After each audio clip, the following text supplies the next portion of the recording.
I never imagined the night I finally spoke my truth would be the same night I walked away from the life I had built for years. The air outside was heavy with the kind of rain that blurs everything: roads, windows, memories. I stepped out of the house carrying nothing but a small bag and the sound of my ex-husband's last angry words echoing behind me. I had told him I was a lesbian, the truth I had buried under years of pretending. And with the truth came the storm inside and out. I remember gripping the steering wheel so tightly my knuckles turned white. I could barely see through the rain, and I could barely breathe through the panic. Every part of me trembled as I drove with no direction, no plan, just the desperate instinct to get somewhere, anywhere that wasn't filled with shouting and shame. I kept thinking of how empty my future looked, how hollow I felt, how afraid I was to be alone again after building my life around someone who never truly knew me. By the time I saw the glowing sign of the police station, my chest felt too tight to hold everything inside. I parked unevenly and hurried through the rain, my clothes soaked through, my breath shaking. I must have looked like someone who had just crawled out of a disaster inside. The fluorescent lights stung my eyes, making me blink rapidly. A few officers glanced my way, but only one stepped forward. A woman, young, maybe mid-20s, with warm brown eyes that softened the moment they landed on me. She approached with a calmness that felt almost unreal against the chaos swirling inside my chest. "Hey," she said gently, her voice soft and steady. "Are you all right?" That was the moment I lost the fragile control I had been clinging to. My throat closed, tears welled up again, and I could only shake my head. She didn't bombard me with questions. Instead, she placed a hand on my shoulder, light, steady, grounding. "Come with me," she said, guiding me toward a quieter hallway. "Let's get you somewhere private." Her badge read Officer Myra Delgado. Somehow, even her name sounded like safety. She led me into a small room with warm lighting and closed the door softly behind us. No interrogation table, no harsh voices, just a couple of chairs and a desk. She handed me a bottle of water before I even thought to ask. "Sit," she encouraged. "You're safe here." Safe? I hadn't heard that word in years. I wasn't sure I believed it anymore, but something in her eyes made me want to try. I sat down slowly, the water bottle trembling in my hands. Myra crouched beside the chair, close enough to reassure, far enough to respect my space. "Take your time," she murmured, but it was her hand, warm, gentle, touching my arm, that startled me most. Not because it was inappropriate, but because it was kind, soft, human. It had been so long since anyone touched me without anger or expectation that the simple warmth of her fingers sent an unexpected rush of emotion through me. That was the first spark. Small, quiet, but impossible to ignore. I didn't know it yet, but that night wasn't just the end of something broken. It was the beginning of something I'd never dared to imagine. The room felt too still, almost as if it were holding its breath with me. The soft hum of the vent was the only sound, and even that seemed distant beneath the pounding of my heartbeat. Myra sat across from me now, not behind a desk, not standing over me, but at eye level, close enough to feel present, but not so close that I felt invaded. She waited, patient and steady, her hands resting loosely in her lap. "You don't have to tell me anything you're not ready to," she said gently. Her voice was low, warm, something between reassurance and invitation. "But if talking helps, I'm here." The kindness in her tone loosened something inside me. For a moment, I stared at my hands twisting around the water bottle.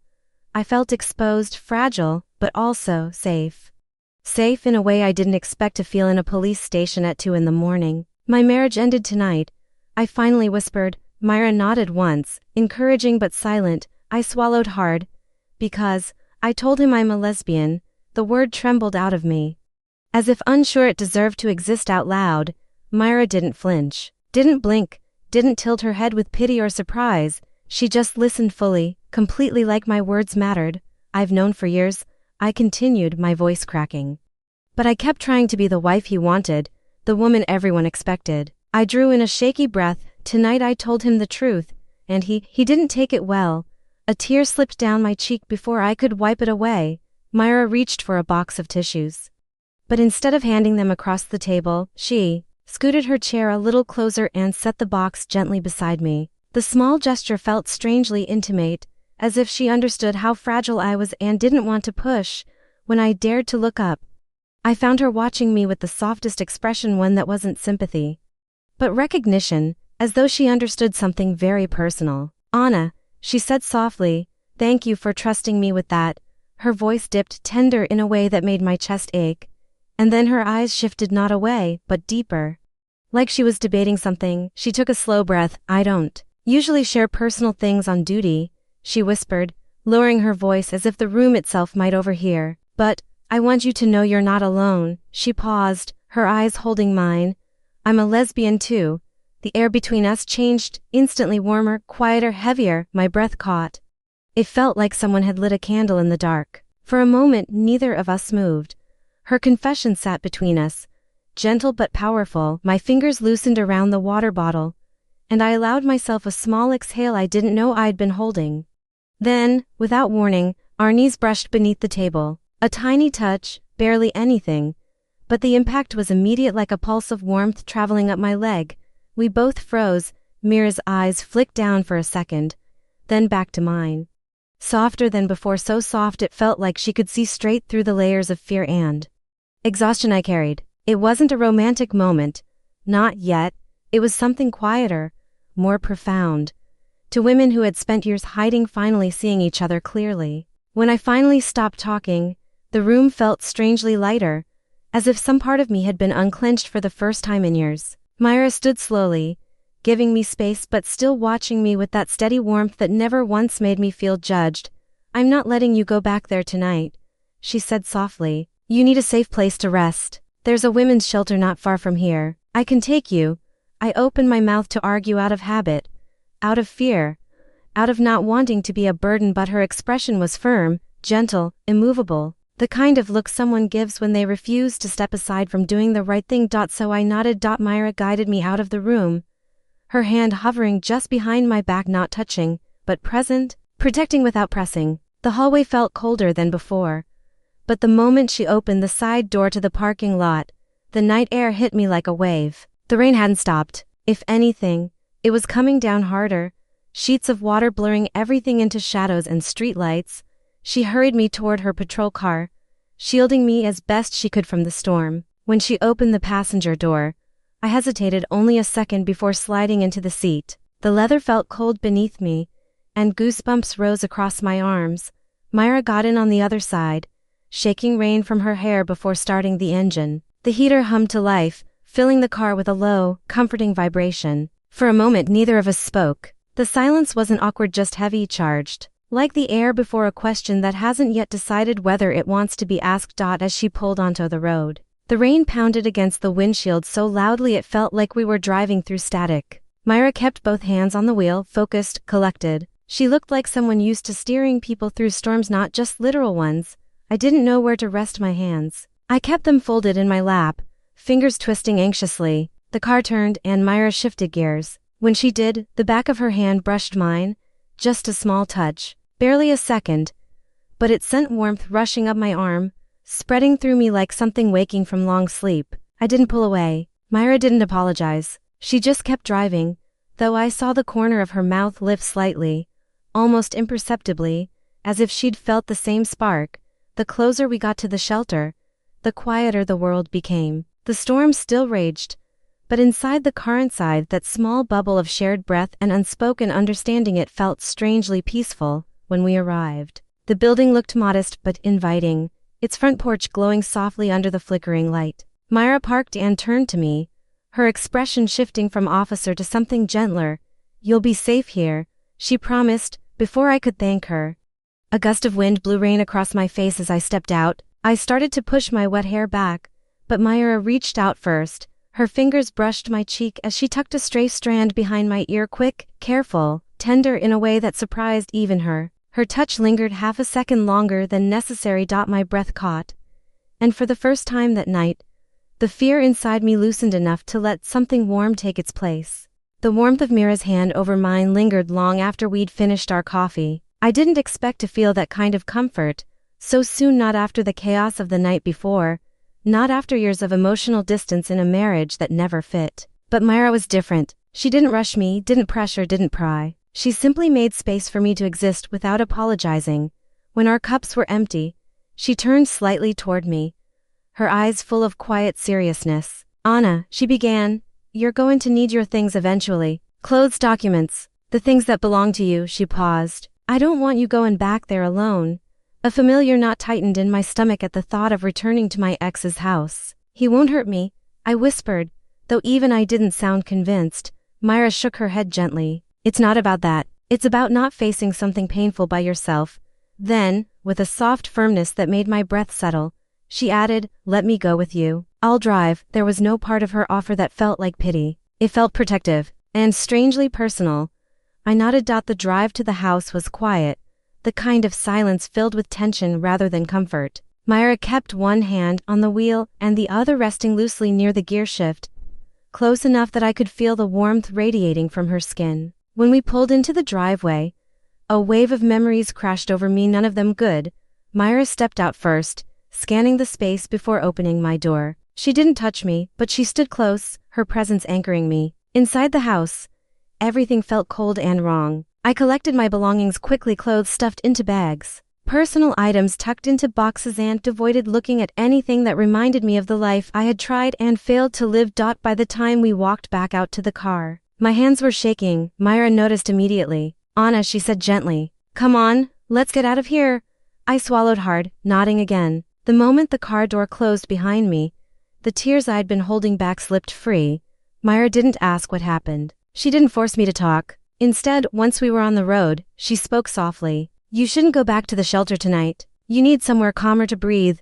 She glanced at me, her voice warm with sincerity. "Come to my place, just for a few hours. We can eat something, sit, rest." I hesitated, but only for a moment. Mira's apartment felt safer than any place I could imagine right now. "Okay," I whispered.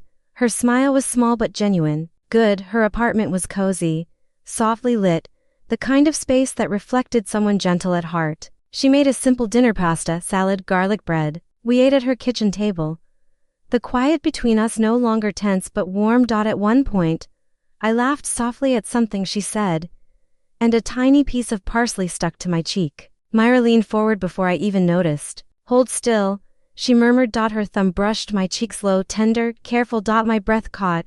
She didn't pull away immediately, and when our eyes met, the world felt impossibly small, and impossibly close. I barely slept that night. The shelter was quiet, safe, warm enough, but my mind wasn't. It kept replaying the storm, the argument, the confession. And then Myra, the way she had looked at me, listened to me, touched me with such careful gentleness. I kept telling myself it was nothing. She was an officer doing her job. She was just being kind.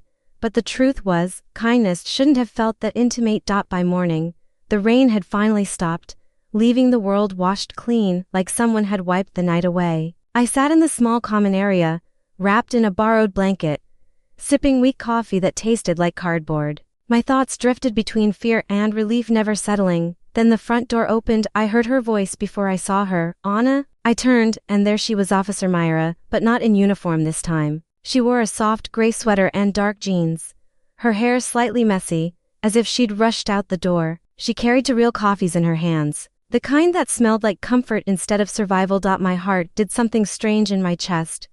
She crossed the room, her expression warm in a way I hadn't expected to see again. "I didn't want you to start your morning with whatever they serve here," she said, offering 1 cup to me. I took it, unable to keep the smile from forming. "You came back." "Of course I did," she said simply.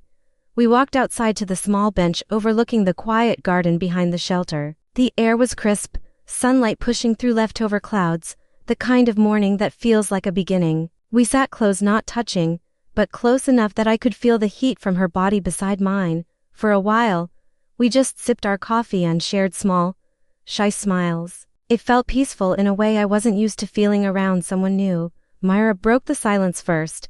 "I don't usually check on people like this," she admitted with a soft laugh. "I mean, I care about them, but I don't go back the next morning with coffee. That's not a thing I do."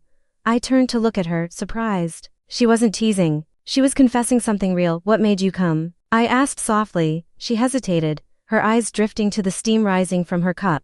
Then she looked at me, really looked at me with an honesty that made my pulse skip. "I don't know," she said. "I guess something feels different with you."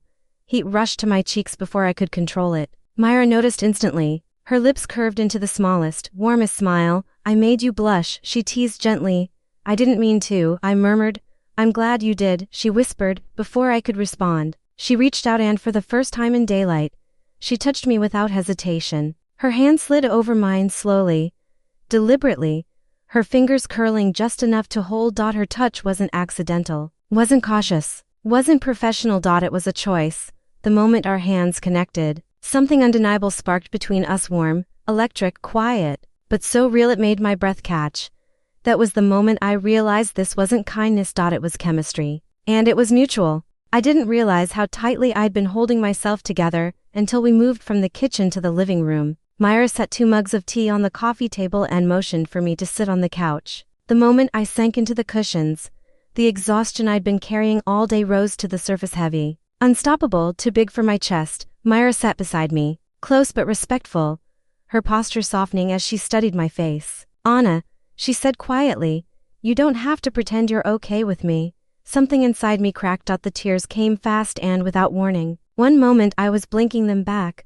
The next they were spilling down my cheeks in a way I couldn't control. I covered my face with both hands, embarrassed by the sudden collapse, but the more I tried to stop, the harder the sobs shook through me. Myra didn't hesitate. She moved closer, gently pulling my hands away from my face so she could see me. Then she wrapped her arms around me, slow, deliberate, warm, like someone gathering something precious that's been dropped too many times. I sank into her without thinking, without fear, without wondering whether I should.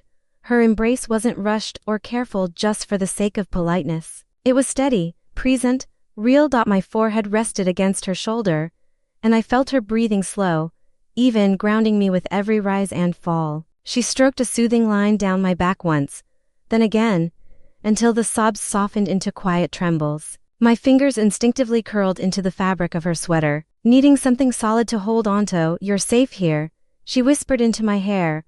I believed her, after a long time, minutes, maybe more. I lifted my head slightly, not because I wanted to pull away, but because my body needed air. We were close enough that our noses nearly brushed, close enough that I could feel the warmth of her breath on my skin, close enough that the quiet between us felt like a whole conversation.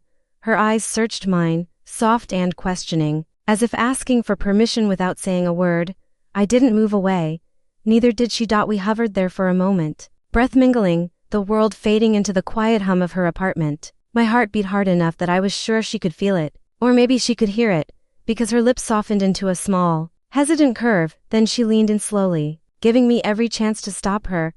ID in single quotes T. Our lips met with the gentlest certainty, a soft, cautious touch that was more emotion than action. There was no rush, no heat, no urgency, just tenderness. Her hand moved to my cheek, her thumb brushing lightly against my skin as the kiss deepened only by a breath. It wasn't passionate, it wasn't dramatic, it was healing. When we finally pulled apart, our foreheads rested together, breath still shared, hearts still open, neither of us spoke. We didn't need to. Later, we drifted onto the couch, lying side by side. Mira's fingers found mine, intertwining slowly, naturally, as though our hands had been waiting for this moment long before we knew each other.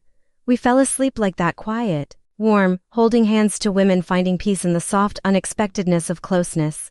Morning light always has a way of revealing what the night tried to keep gentle.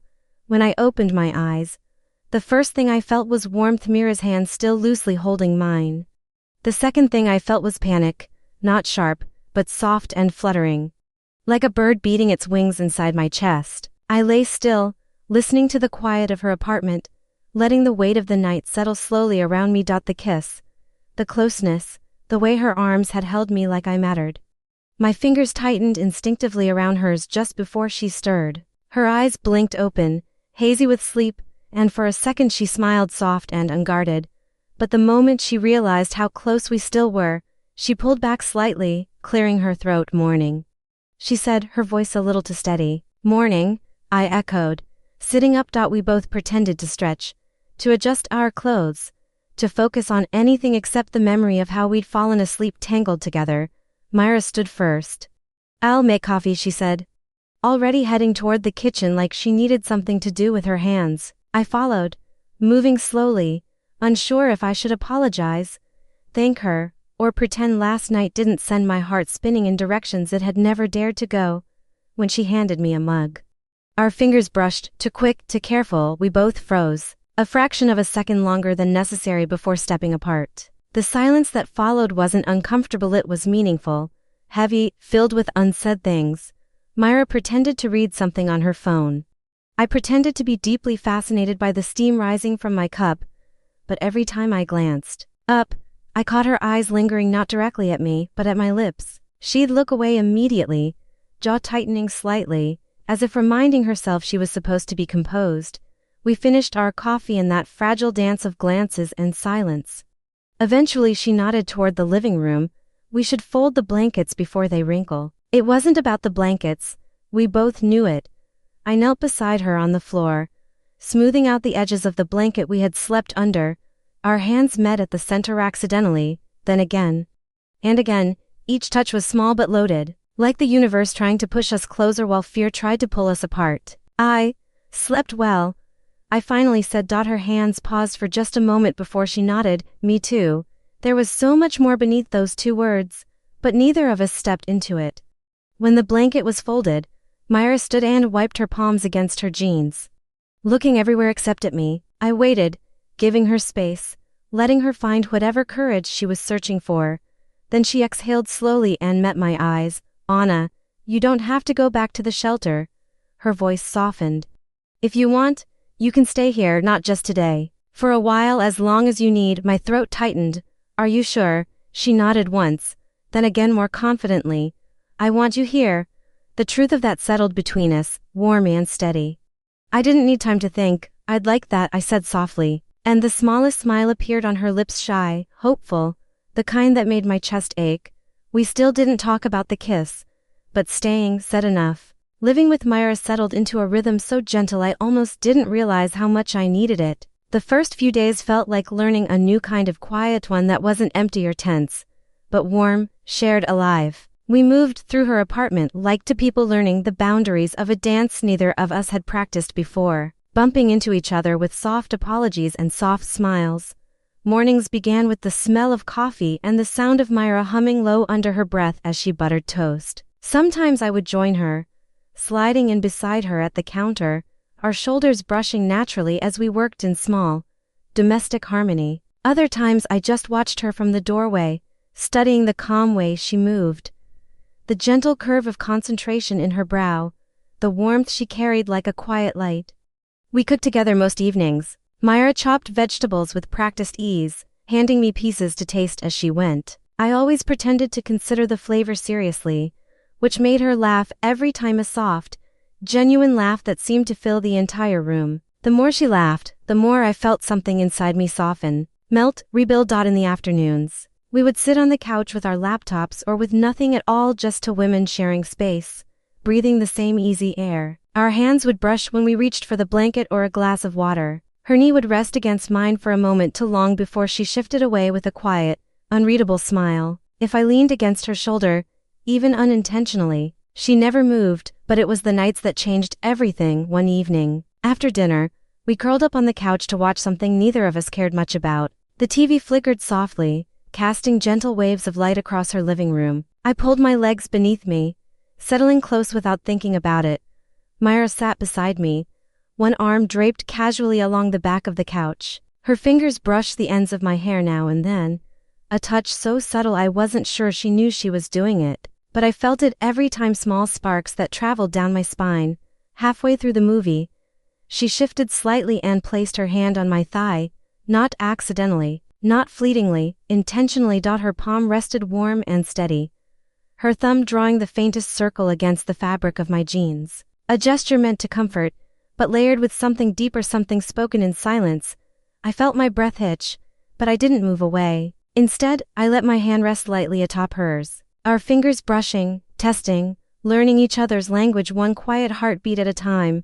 When I finally leaned into her, slowly, cautiously, Myra adjusted without hesitation. Her arms slipped around my shoulders, drawing me in until my head found the steady rise and fall of her chest. I felt her breath, warm and rhythmic, beneath my cheek. Heard her heartbeat slow, certain. She tightened her arm around me just slightly. Comfortable, she murmured. Yes, I whispered, my eyes drifting shut. We stayed like that for the rest of the night, wrapped in warmth, in trust, in a closeness that didn't ask for explanations. It was the kind of night that didn't change everything at once, but it changed enough to feel like the beginning of something real. The evening began like any other, soft, quiet, filled with the kind of comfort I had slowly grown addicted to. Myra and I sat curled together on the couch, a blanket draped across our legs, the gentle glow of the lamp washing the room in warm gold. Outside, the sky had turned a strange, restless gray, but neither of us paid much attention. We'd grown used to sharing weather the way we shared silences, with calm acceptance. But storms have a way of breaking through whatever peace you think you've built. The first crack of thunder shook the windows, loud enough to make me flinch. Myra tightened her arm around my shoulders, her thumb brushing my skin in quiet reassurance. I tried to breathe normally, but the storm outside stirred old fears, memories of nights filled with shouting, slammed doors, thick tension that grew heavier with every flash of lightning. When the lights flickered once, twice, then shut off completely, everything inside me went cold. The room plunged into darkness. My chest tightened instantly. Myra, my voice broke before I could finish. She responded before panic fully took hold of me. Hey, she whispered softly, her hands finding me with certainty even in the dark. I'm right here. But the thunder roared again, and my breath stumbled into uneven, shaky gasps. Myra shifted, turning toward me, her hands gently reaching for my face. Anna, she murmured, cupping my cheeks with both palms. Her thumb stroked my skin in slow grounding circles. Look at me even if you can't see me. Just breathe. Her touch steadied me, pulling me out of the memories and back into the present, into her warmth, her closeness, her calm. I want you to feel safe with me, she whispered. The words slipped through the dark like a promise, soft and steady. Something inside me loosened, the fear dissolving into something warmer, deeper. I leaned into her hands, letting her hold me, anchor me. Then, without hesitation, Myra lowered her forehead to mine. Our breaths mingled, soft, warm, familiar. I felt her lips brush mine, tentative at first, a question. I answered without speaking. The kiss deepened slowly, tender but certain, filled with the warmth of everything we hadn't said aloud yet. Myra's hand slid into my hair, guiding me gently closer. I wrapped my arms around her waist, feeling her heart beat through the fabric of her shirt steady. Sure, nothing like the chaos inside the storm. This kiss wasn't hesitant like the first time. It was full, warm, unmistakably real. The storm outside continued to rage, but inside, the world softened around us. Myra pulled back just enough to breathe, her lips still brushing mine as she whispered, "Come with me." She rose slowly, keeping her hand in mine, guiding me through the darkened apartment to her bedroom. The room was lit only by the faint glow of the storm through the window, casting pale silver lines across the sheets. We didn't rush. We didn't push boundaries. We simply climbed into bed. Closeness, not passion. Myra wrapped an arm around me, drawing me against her. I rested my head on her chest, feeling the steady rhythm beneath my cheek. Her fingers traced soft lines down my back, soothing me with every touch. Our legs tangled naturally. Her forehead rested against the top of my head. Our breaths sensed in the quiet aftermath of the storm. It wasn't about desire. It was about trust, about choosing each other in the dark when the world felt unsteady. We fell asleep intertwined, peaceful, warm, and closer than ever before. Morning sunlight slipped quietly through the curtains, brushing soft gold across the bed, and the two of us still wrapped in each other's warmth. For a long moment I didn't move. I just listened to the gentle rhythm of Myra's breathing, the steady thump of her heart beneath my cheek, the silence that somehow felt fuller than any conversation we'd ever had. But peaceful mornings are dangerous when your heart has spent years learning to run. When Myra finally stirred, her arm tightened instinctively around my waist before she seemed to remember where we were, what had happened, how we had fallen asleep in each other's arms after a kiss that felt impossible to ignore. She froze, not pulling away, but holding her breath the way someone does when they're afraid a single movement might break something fragile. "Morning," I whispered, my voice barely audible. "Morning," she echoed, though her tone carried a mixture of warmth and worry. We stayed like that, close, quiet, unsure, until she finally shifted, propping herself up on one elbow so she could look at me. Her eyes searched my face with a tenderness that made my stomach flutter, but also a fear that mirrored my own. "I don't want to ruin what we have," she said softly. "But I also don't want to pretend last night didn't happen." I swallowed, feeling the weight of her words settle into my chest. She took a slow breath. "Anna, I need to be honest with you." Her eyes dropped to my lips for just a heartbeat before lifting again. "I've been falling for you since the night you walked into the station. I tried not to. I told myself it wasn't the right time, that you needed space." Her voice softened. "But every day you were here, it just grew." My heart tightened, full, aching, overwhelmed. "I didn't mean to fall," she continued, "but I did. And last night, I couldn't hide it anymore." For a moment, I couldn't speak. Emotions rose in my throat: fear, hope, disbelief, longing, all tangled together in a way that made my hands tremble slightly beneath the sheets. Myra, I whispered. I haven't felt this alive in years. Her breath caught. Every moment with you feels like something I forgot I deserved, I continued. Kindness, warmth, laughter. I didn't realize how long I've been starving for all of it. For someone like you. She looked at me like my words were something precious, fragile, beautiful enough to break her.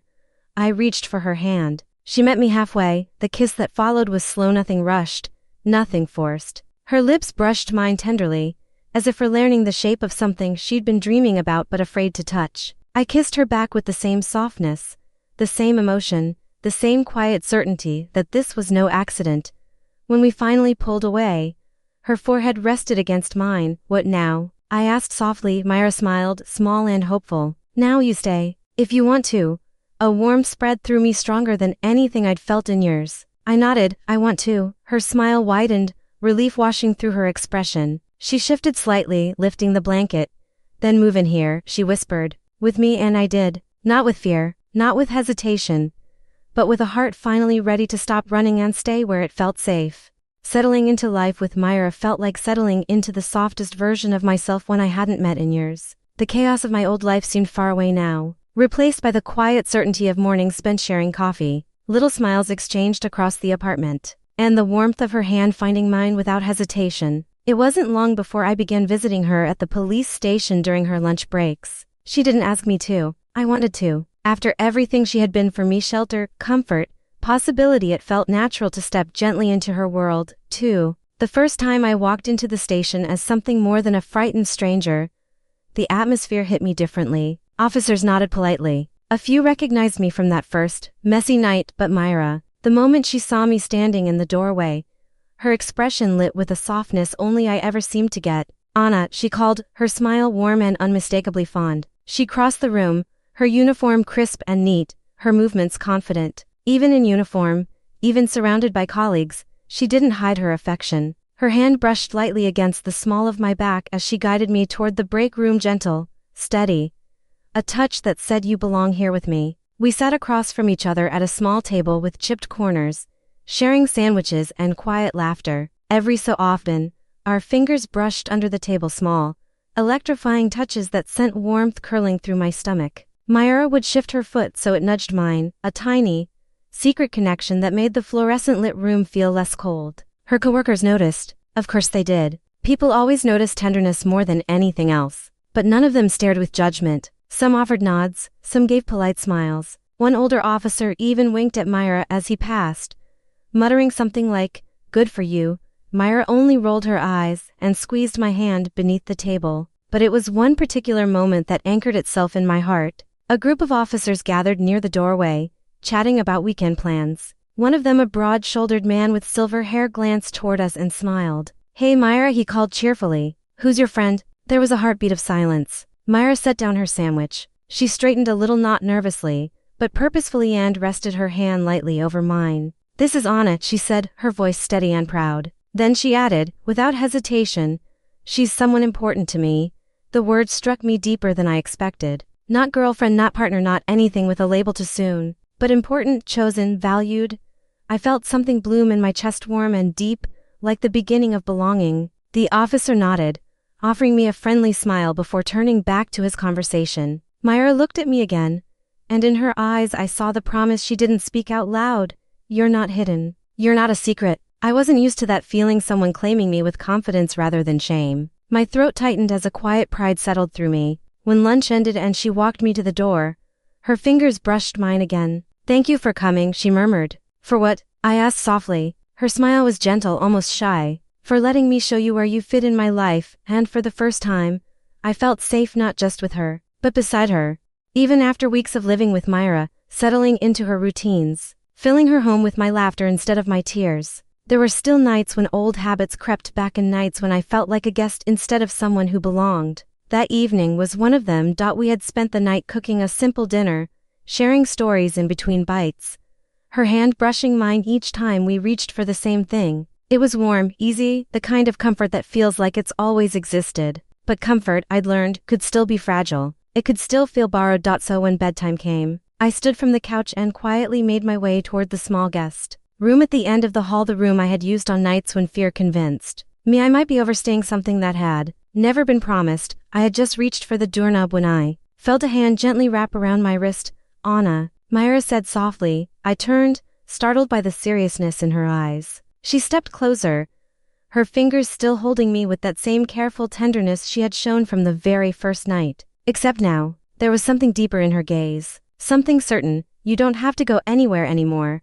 The words landed softly, but they hit with the force of something life-changing. My breath caught as the meaning sank in. Not just an invitation for the night, not politeness, not comfort offered out of obligation, a place, a home with her, Myra. I whispered, feeling emotion climb up my throat.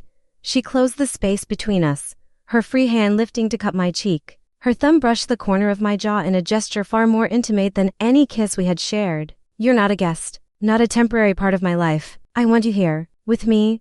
Her voice trembled just enough to show how much she meant it. Stay. That single word ended me. I stepped into her arms without thinking, letting her warmth gather me in. Myra held me tightly, one hand in my hair, the other at my back, as if anchoring me to something solid and safe. When I lifted my face to hers, she leaned in, her lips meeting mine in a soft, lingering kiss, slow, warm, full of everything neither of us had dared to say aloud. She deepened it just slightly, her forehead resting against mine afterward, our breaths mixing in the quiet hallway light. Come to bed, she whispered. We walked together to her room, the soft glow of the bedside lamp casting a golden warmth over the blankets. We slipped beneath them, our bodies naturally finding each other, her arm around my waist, my head tucked beneath her chin, our legs tangled in a way that felt like we had always fit together. Neither of us spoke after that. We didn't need to. In the stillness, wrapped in her arms, I realized I wasn't just staying in her home, I was staying in her life. Final hook for viewers. Sometimes you seek help, and find the person who saves you in more ways than one.